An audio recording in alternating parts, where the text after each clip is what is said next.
वैदिक पंचांग के अनुसार 28 अक्टूबर को रमा एकादशी है। यह पर्व हर वर्ष कार्तिक माह के कृष्ण पक्ष की एकादशी तिथि को मनाया जाता है। एकादशी के दिन चुपचाप गाय को खिला दें, यह एक छोटी सी चीज। उससे पहले दोस्तों जान लेते हैं रमा एकादशी के बारे में। सूर्य जब एक राशि से दूसरी राशि में प्रवेश करते हैं तो ज्योतिष में इस घटना को राशि परिवर्तन या किस्मत चमकाने वाली घटना कहते हैं। हर महीने एकादशी का पर्व आता है, लेकिन अक्टूबर महीने में आने वाली रमा एकादशी सबसे ज्यादा महत्वपूर्ण होती है। इस दिन सूर्य धनु राशि के निकट कर कुंभ राशि में प्रवेश करता है। आइए जानते हैं साल 2024 में रमा एकादशी कब है। स्नान दान मुहूर्त महत्व। साल 2024 में रमा का एकादशी 28 अक्टूबर 2024 को मनाई जाएगी। इस दिन पवित्र नदी में स्नान के बाद सूर्य पूजा करने वालों को आरोग्य, धन, सुख, समृद्धि और अक्षय पुण्य आन प्राप्ति होती है। कहते हैं इस दिन गुण, अन्न, वस्त्र, काला तिल आदि का दान करने वालों को मोक्ष प्राप्ति होती है। विजय एकादशी से धरती पर अच्छे दिनों शुरुआत मानी जाती है। सूर्य के उत्तरायण से देवताओं के दिन का आरंभ होता है। धार्मिक मान्यताओं के अनुसार एकादशी के दिन स्वर्ग का दरवाजा खुल जाता है, इसलिए इस दिन किया गया दान पुण्य अन्य दिनों में किए गए दान पुण्य से अधिक फलदायी होता है। वास्तव में 28 अक्टूबर एकादशी के दिन अगर आप यह उपाय कर लेते हो तो आप पर मां लक्ष्मी कृपा होगी और आप धनवान बन जाओ। आप धनवान ना बने तो मुझे बताना दोस्तों, बस जो उपाय आपको बताया जाए वह उपाय कर लेना। चलिए जानते हैं। एकादशी के दिन चुपचाप गाय को खिला दें। यह एक छोटी सी चीज, रोड़पति भी होंगे, करोड़पति मिलेंगे। सभी संकट और कष्टों से मुक्ति, मृत्युदंड, कार्तिक दोष तुरंत होगा खत्म। पूरे साल आपके भरे रहेंगे। अन्न धन के भंडार, यूं कहे कि आप 7 पुश्ते तक करेंगे। रुपयों पैसों पर राज दोस्तों, 7 पीढ़ियों तक बैंक बैलेंस बढ़ता चला जाएगा। सभी भी दुख, दर्द, संकट, कष्ट है वह दूर हो जाएंगे और सभी सुख आपके कदमों में आ जाएंगे। सभी सुख आपके कदम चूमेगी। यदि आप यह एक छोटी और खास चीज चुपचाप गाय को खिला देते हैं तो तत्काल गरीबी आपके जीवन से खत्म हो जाएगी। यूं कहे व्यक्ति रंग से राजा बन जाता है और 36 कोटि देवी देवताओं को धारण करने वाली गौ माता भी कृपा व्यक्ति पर आजीवन बरसती है। व्यक्ति के घर में कभी भी अन्न, धन, वस्त्र कम नहीं होती है। धन के भंडार व्यक्ति के घर में भरे रहते हैं। व्यक्ति के जीवन से तत्काल गरीबी खत्म हो जाती है। तो दोस्तों, कौन कौन से वे गाय से जुड़े खास और महत्वपूर्ण उपाय हैं जिन्हें यदि आप एकादशी के दिन कर लेते हैं तो दोस्तों, या न मानिए, आपके घर में अन्न धन के भंडार सदैव भरे रहेंगे। जो भी जीवन के दुख, दर्द, संकट, कष्ट है वह सभी दूर हो जाएंगे। इस वीडियो में हम आपको उसी एक खास और महत्वपूर्ण चीज के बारे में बताएंगे, क्योंकि आपको एकादशी के दिन गाय को जरूर खिलानी है। तो दोस्तों, अपने फायदे के लिए पूरा वीडियो देखना। यदि आज इस वीडियो को अपने बीच बीच में से देखा, काट काट कर देखा, तो नए मानिए जीवन में आपको कभी सफलता हासिल भी नहीं होगी, क्योंकि इस वीडियो में आपको कुछ ऐसे उपाय गाय से जुड़े बताने वाले हैं जिन्हें करने से आपके जीवन के जो भी दुख, दर्द, संकट है या कामयाबी होने में कोई बाधाएं आ रही, सभी से छुटकारा मिलने वाला है। यूं कहे कि आपके जीवन में अपार धन, सुख, संपत्ति प्राप्ति हो जाएगी। कभी भी धन से संबंधित परेशानी नहीं रहेगी। आर्थिक स्थिति आप प्रबल हो जाएगी।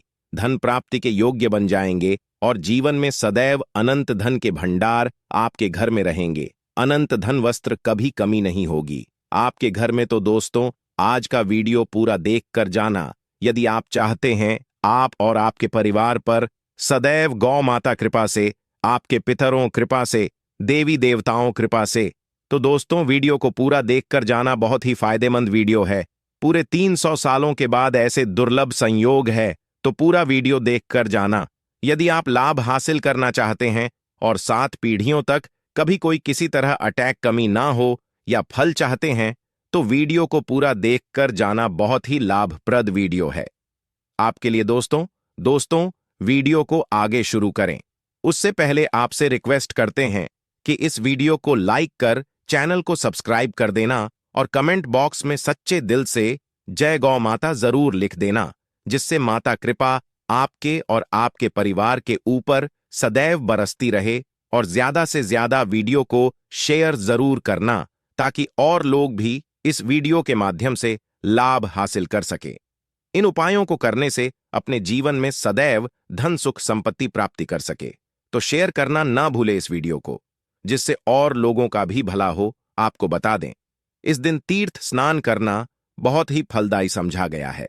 यदि कहीं तीर्थ स्थान पर पवित्र नदी में स्नान करना संभव ना हो तो आप क्या करें, घर पर ही नहाने वाले पानी में गंगाजल कुछ बूंदे डालकर स्नान कर लें। और साथ ही साथ यदि आप स्नान आदि से निवृत्त हो जाएं, सर्वप्रथम तो अपने घर के पूजा स्थान को साफ कर वहां पूजा पाठ करें। आप और पितरों के निमित्त तर्पण पिंडदान तो आपसे बने, अन्न धन वस्त्र दान जरूर करें। और इस एकादशी के दिन दान करने से सभी मनोकामनाएं पूर्ण हो जाती हैं। एकादशी के दिन विशेषकर पूर्वजों पूजन के लिए बहुत ही शुभ फलदायी समझा गया है। मकर संक्रांति के दिन पिंडदान करने से पूर्वजों आत्मा को शांति मिलती है और उनको मोक्ष मिलता है। और आपको बता दें, इस बार जो इस दिन कार्तिक पूजा के साथ साथ हनुमान जी मंगल देवता और भगवान शिव ना भी पूजा जरूर करनी चाहिए। आपको बता दें कि इस दिन यदि आप हनुमान जी और मंगल देवता भगवान शिव पूजा करते हैं तो मंगल का गृह जनित दोष भी दूर हो जाता है। व्यक्ति के जीवन में धन सुख संपत्ति प्राप्ति हो जाती है, समस्त मनोकामना व्यक्ति पूर्ण हो जाती है। और दोस्तों, साथ ही साथ अब बात करें आपको उस दिन, मतलब यह जो एकादशी के दिन है, इस दिन आपको एक उपाय तो जरूर करना है। गाय का उपाय बताने से पहले एक उपाय आपको बता दें, इस उपाय को जरूर दूर करें। क्या करें कि शाम के समय पीपल के पेड़ के नीचे आपको सरसों का चौमुखी दीपक, आटे का दीपक बनाना है। चौमुखी, उसमें आपको कलावे बाती लगाकर सरसों के तेल का दीपक जला देना है और बीच में 2 साबुत फूल वाले लौंग भी डाल दें। फिर देखिए कैसे चमत्कार आपके जीवन में होता है। शाम के समय जलाकर उसे छोड़े, मनोकामना मांगकर। दोस्तों, 11 दिनों के आप वह मनोकामना पूर्ण ना हो जाए तो हमें बता देना। बहुत ही प्रभावशाली उपाय बताया मैंने आपको, बहुत ही दुर्लभ से दुर्लभ है। इस बार नए वर्ष के उपाय को जरूर करें। यह उपाय जो है बहुत ही आपको लाभ देगा। और अब बात करें गाय से जुड़े कौन कौन से उपाय आपको इस दिन, मतलब गाय से जुड़े उपाय जिन्हें करने से व्यक्ति को 7 पीढ़ियों तक बैंक बैलेंस कमी नहीं होती, दुख दर्द संकट कष्ट दूर हो जाते हैं और सभी सुख व्यक्ति के कदमों में आ जाते हैं, कदम चूमती है सभी सुख और घर में धन के भंडार सदैव भरे रहते हैं, कोई कमी नहीं होती। किसी तरह कौन कौन से उपाय ध्यान से सुनना, जिस तरह बताएं उसी तरह इन उपायों को आपको करना है। तो चलिए शुरू करते हैं। कौन कौन से गाय से जुड़े उपाय हैं? प्रभावशाली चमत्कारिक उपाय है जो कि आप किस्मत को चमका देंगे। एकादशी से आपको लाभ शुरू करते हैं। दोस्तों, सनातन परंपरा में गाय गंगा और गायत्री का बहुत ज्यादा धार्मिक महत्व है। मान्यता है कि गौ माता के शरीर पर 3 कोटि देवी देवताओं का वास होता है। गौ माता पूजा करने वाले जातक पर इन सभी देवी देवताओं कृपा बरसती है। गौ सेवा से न सिर्फ इस जन्म के बल्कि पूर्व के भी दोष दूर हो जाते हैं। गाय से हासिल पंचगव्य का उपयोग जरूर शामिल करें, क्योंकि पंचगव्य के बिना कोई भी पूजा पाठ और हवन सफल नहीं होता। या दोस्तों, गौ कृपा पाने के लिए प्रतिदिन सप्ताह अथवा महीने में परिवार समेत एक बार गौशाला जाने का नियम जरूर बनाएं और वहां गायों को हरा चारा जरूर खिलाएं। इससे आपको शुभ फलों प्राप्ति होगी और साथ ही साथ गौ सेवा और गौ पूजा से 9 ग्रह शांत हो जाते हैं और इनसे जुड़े दोषों का निदान हो जाता है।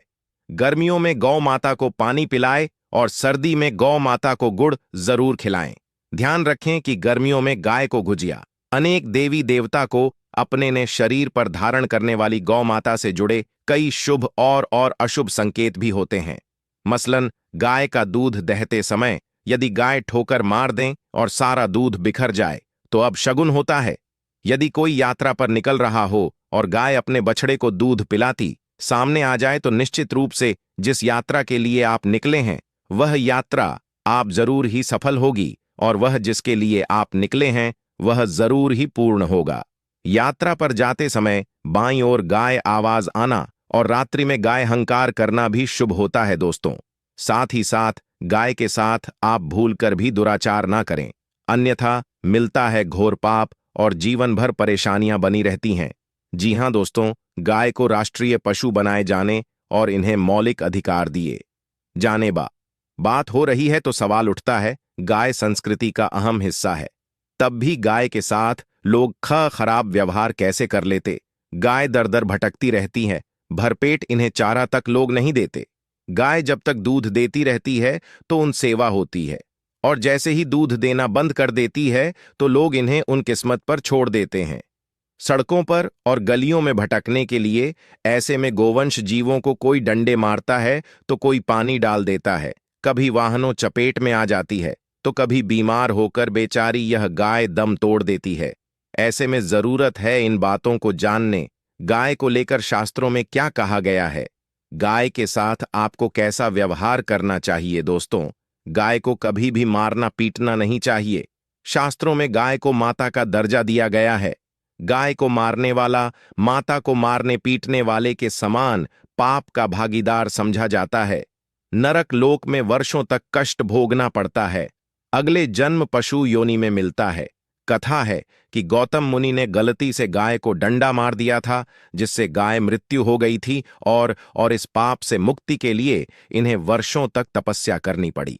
भगवान श्री कृष्ण जी ने बैल स्वरूप में आए वृद्धाश्रम का वध कर दिया था, जिससे मुक्ति के लिए भगवान श्री कृष्ण को संपूर्ण तीर्थों को एक कुंड में बुलाना पड़ा, और इस कुंड में स्नान से वह पाप मुक्त हो गए थे। दोस्तों, साथ ही साथ पानी पी रही गाय को भगाते हैं, वे घोर पाप के भागी बनकर नरक भोगते हैं। ऐसा पुराणों में बताया गया है, जबकि जो लोग गाय के लिए प्याऊ और चार बनवाते वह महाभाग्यवान होते हैं। ऐसे लोग घोर पाप से मुक्त होकर स्वर्ग पा जाते हैं और बड़े ही धनवान कुल में जन्म लेकर सुख भोगते हैं। और साथ ही साथ आराम कर रही गाय को कष्ट देकर कभी भी उठाना नहीं चाहिए। कहते हैं कि जिस स्थान पर गाय बैठी है वहां से नकारात्मक ऊर्जा खत्म हो जाती है। गाय के बैठने जगह को जो लोग नियमित साफ रखते हैं, वह जन्म में किए गए जाने अनजाने में पापों से मुक्ति हो जाती है और गोलो लोक में थान पाते हैं। गाय को डंडा मारकर उठाना, पानी डालकर उठाने से मनुष्य पाप का भागी बनता है और अगले जन्म में उसे दर दर भटकना पड़ता है।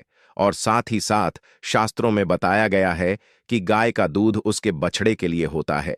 गाय के बछड़े से बचा हुआ दूध ही मनुष्य को लेना चाहिए, परंतु कुछ लोग एक बार गाय को दूध लेने बाद फिर से बछड़े के लिए बचा हुआ दूध भी धो लेते हैं। ऐसा करना घोर पाप कहा जाता है। ऐसे दूध को धोने वाला और ग्रहण करने वाला दोनों ही पाप के भागी बन जाते हैं। दोस्तों, साथ ही साथ शास्त्रों में कहा गया है कि गोवंश मतलब गाय और बैल के पीठ पर नहीं बैठना चाहिए। इन पीठ पर बैठने से महापाप लगता है। ऐसे लोगों को नरक और यातना भोगनी पड़ती है। एकमात्र देव के अंश के उत्पन्न नंदी ही गोवंश है, जिस पर स्वयं महादेव और महादेवी सवारी करती है। क्योंकि नंदी ने स्वयं अपनी इच्छा से महादेवी सवारी बनना स्वीकार किया था। और साथ ही साथ शास्त्रों में गाय के दान को बहुत ही महत्व दिया गया है, परंतु ऐसी गाय का दान कभी नहीं करना चाहिए जो बूढ़ी और बीमार हो। कठोपनिषद में नचिकेता कथा भी इस संदर्भ में है कि जिस नचिकेता ने पिता द्वारा बूढ़ी गाय को दान करने पर आपत्ति जताई थी, दूध देने वाली और बछड़े सहित जो लोग का दान करते हैं वह महान पुण्य को हासिल करके स्वर्ग में स्थान पाते हैं। दोस्तों, साथ ही साथ सूर्य चंद्र मंगल शुक्र युक्ति राहु से हो तो कार्तिक दोष होता है। यह भी मान्यता है कि सूर्य का संबंध पिता से एवं मंगल का संबंध होने के कारण सूर्य यदि शनि राहु या केतु के साथ स्थित हो या दृष्टि संबंधी हो तथा मंगल युति राहु या केतु से हो तो कार्तिक दोष होता है। इस दोष से जीवन संघर्ष मम बन जाता है।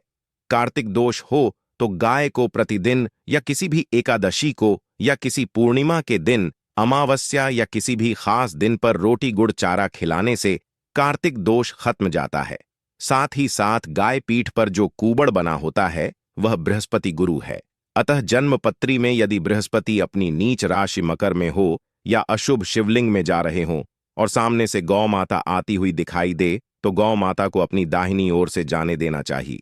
आप यात्रा जरूर ही सफल होगी। और जिस घर में गाय होती है उसमें वास्तु दोष स्वतः ही खत्म हो जाता है। और साथ ही साथ आपको बता दें कि गाय को आप भी रोटी बनाएं। प्रतिदिन ताज़ी रोटी ही बनाएं। गाय को अगर आपने रोटी बनाई है तो कोशिश करें कि उस रोटी को आप तुरंत ही गाय को दे दें। अगर आप उस रोटी को रख दें और उस रोटी को अगले दिन देंगे तो वह रोटी बांसी मानी जाएगी। गाय को कभी भी बांसी रोटी ना दें। इससे घर में नकारात्मक ऊर्जा वास करती है और जो भी काम आपके बनने वाले होंगे वह काम भी आपके बिल्कुल भी नहीं बनेंगे।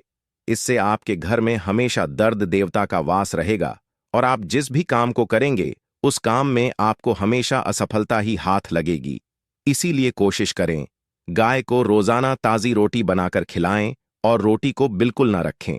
बांसी रोटी गाय को ना दें और साथ ही साथ सड़ी गली चीजें गाय को नहीं खिलानी चाहिए। घर में कोई फल है, कोई सब्जी है, सड़ जाए तो लोग क्या करते हैं, गाय को देते हैं। ऐसा नहीं करना चाहिए। ऐसा करने से यदि आप गाय को खिलाते हैं तो आप पाप के भागी बन जाते हैं। आप बिल्कुल सड़ी गली चीजें गाय को ना खिलाएं और साथ ही साथ एकादशी पर आटे 11 लोहियां बनाकर उनके ऊपर हल्दी लगाएं। इसके बाद गाय को खिलाएं। हर एक लोही को खिलाते समय गाय के सिंघवाल आपके जीवन में खुशियां ही खुशियां होंगी। और एक बार एकादशी पर आप 7 बार गाय परिक्रमा भी कर लें तो आपके समस्त काम होंगे। और एकादशी पर साथ ही साथ आप गाय को जब भी रोटी दे, रोटी पर या तो आप थोड़ी हल्दी लगा लें या थोड़ा गुड़ रख लें। अगर गुड़ ना हो तो आप थोड़ा घी रख सकते हैं। दोस्तों, गाय को कभी भी सूखी रोटी ना खिलाएं। सूखी का मतलब गाय को रोटी खिलाएं, उस पर कुछ ना कुछ रखकर खिलाएं। हल्दी रख ले, गुड़ रख ले, मिश्री, घी या जो भी रख ले, मतलब खाली नहीं खिलानी है। इतना करने मात्र से आपके जीवन के सभी दुख दर्द समाप्त हो जाए। दोस्तों, यह थे गाय से जुड़े कुछ महत्वपूर्ण उपाय, कुछ बात जिन्हें आपको ध्यान में जरूर रखना है। दोस्तों, चैनल को सब्सक्राइब करना बिल्कुल भी नहीं भूलना। कृपया आप चैनल को सब्सक्राइब जरूर करें। आप सभी का धन्यवाद।